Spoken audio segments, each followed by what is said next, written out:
বাংলাদেশের জনগণ গত 17টি বছর লড়াই করেছে।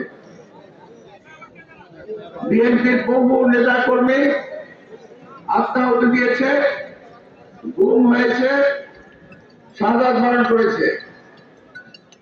সারা বাংলাদেশের মানুষ ভুক্তভোগী হয়েছে। এই দেশের মানুষ দীর্ঘদিন কথা বলতে পারে না, গণতান্ত্রিক অধিকার ছিল না। এটা আমরা এই দেশের মানুষ আন্দোলন করে আদায় করেছি।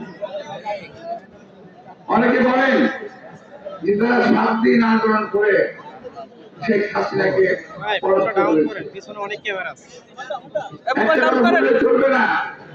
17 বছরে এই জাতি বাংলার জনগণের, এই দেশের জনগণের ত্যাগ, তিতিক্ষা, জুলুম অপেক্ষা করে যখন ত্যাগ করেছেন, যত ক্ষতিগ্রস্ত হয়েছেন, তার বিনিময়ে কিন্তু আমরা আজকে এই গণতন্ত্রের অধিকার আদায় করেছি।